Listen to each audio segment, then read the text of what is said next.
Hello guys, welcome to my YouTube channel. আজকের video আপনাকে জানাবো আধার নিষ্ক্রিয় হওয়ার নোটিশ। দেশ জুড়ে ছড়ালো কল্পনার উদ্বেগ। তো চলুন বন্ধুরা, আজকে আপনাকে জানিয়ে দিচ্ছি আধার কার্ডের অনেকেরই বাড়িতে নোটিশ আসছে যে আধার কার্ড আপনার বন্ধ হয়ে যাবে। চলুন বন্ধুরা, আজকে আপনাদের ভিডিও দেখিয়ে দিচ্ছি। স্বরাষ্ট্রমন্ত্রী অমিত শাহ সহ কেন্দ্রীয় মন্ত্রীরা সম্প্রতি ফের দেশে নাগরিকত্ব সংশোধনী আইন রূপায়ণের বার্তা দেওয়ায় গোটা বিষয়টি ঘিরে আরও বেশি সংশয় টানা বাঁধছে বলে মনে করছে সংশ্লিষ্ট মহল। ভারতের থাকা সত্ত্বেও পূরণ করতে পারেননি, তাই আধার আইন 2016 28 ধারা অনুযায়ী সংশ্লিষ্ট ব্যক্তির আধার নম্বর নিষ্ক্রিয় করা হয়েছে। এই মর্মের নোটিশ পাওয়ার দাবি করেছেন এই রাজ্যের অনেক বাসিন্দা। ফেসবুকের মতন সামাজিক মাধ্যমে নোটিশের ছবি দিয়ে উৎকণ্ঠাও প্রকাশ করেছেন কেউ কেউ, যার জেরে উদ্বেগ তৈরি হয়েছে মানুষের মধ্যে।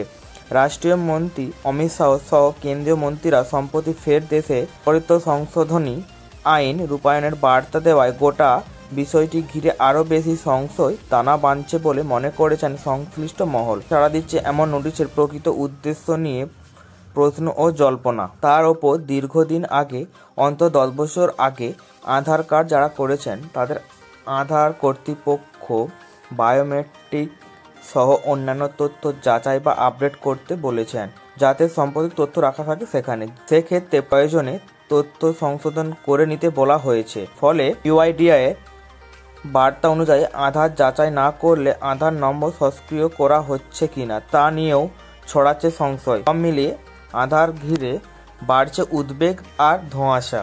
সমাজ মাধ্যমে ঘুরতে থাকা আধার সক্রিয় হওয়ার নোটিশ লেটার হেড দেখে অবশ্যই সোমবার প্রাথমিকভাবে ইউআইডিআই সূত্রের দাবি সেটি ভুয়ো। সূত্রটির বক্তব্য, কারোর ভারতে থাকার যোগ্যতা নিয়ে প্রশ্ন উঠলেও এভাবে আগে আধার নম্বর সক্রিয় করা হয় না। বিদেশি বলে অভিযোগ উঠলে তাকে প্রথম এ দেশে তার নাগরিকত্বের দাবি প্রমাণের সুযোগ দেওয়া হয়। এছাড়া আধার সংশোধনের বাধ্যতামূলক নয়, ফলে তা না করা থাকলে সেটি নিষ্ক্রিয় করা কোনো নির্দেশ এখনো পর্যন্ত নেই। সামাজিক মাধ্যমে ছড়ানো নোটিশ বলা হয়েছে, আধার নিষ্ক্রিয় করা নিয়ে অভিযোগ থাকলে সংশ্লিষ্ট ব্যক্তিকে ইউআইডিআর এর আঞ্চলিক দপ্তর কিংবা আধার ওয়েবসাইটে তা জানাতে হবে। সংশ্লিষ্ট মহলের খবর, এমন নোটিশ প্রাপ্ত বেশ কয়েকজন আধার গ্রাহক কলকাতায় টেলিফোন ভবনে ইউআইডিআর এর শাখা দপ্তরে উপস্থিত হয়েছেন। অনেকে সেখানে ফোনও করেছেন বলে জানা গিয়েছে। সেই সব গ্রাহকরা এই নিয়ে সরকারিভাবে অভিযোগ বা বক্তব্য জানানোর পরে রাঁচির আঞ্চলিক দপ্তরে বিষয়টি জানানো হবে বলে ওই শাখা অফিস জানিয়েছেন তাদের। এই বিষয়ে বিভিন্ন মহলে বক্তব্য। গত কয়েকদিন ধরে সামাজিক মাধ্যমে আধার নিষ্ক্রিয় হওয়ার নিয়ে চর্চায় দুশ্চিন্তায় বাড়ছে। এর কারণ শুধু ভর্তুকি পাওয়ার জন্য নয়, নানা সরকারি পরিষেবায় আমজনতার কাছে আধার নম্বর ছাড়া রেওয়াজ হয়ে দাঁড়িয়েছে। এমনকি একটি দেশবাসীর বাধ্যতামূলক পরিচয়পত্র না হলেও বহু বেসরকারি পরিষেবায় পাওয়ার ক্ষেত্রেও তা দিতে হবে। ফলে সব মিলিয়ে আধার নম্বর আচমকা নিষ্ক্রিয় হয়ে গেলে কার্যত জলে পড়ে যাওয়ার মতন অবস্থা হওয়ার আশঙ্কা তৈরি হচ্ছে গ্রাহকদের মধ্যে। সোমবার অবশ্যই এই নিয়ে ইউআইডিআর এর তরফে সরকারিভাবে কিছু জানানো হয়নি, তবে তাদের সূত্রের খবর যে লেটার হেড বা বয়ান নোটিশ রয়েছে তা প্রাথমিকভাবে ভুয়ো বলেই মনে হয়েছে তাদের।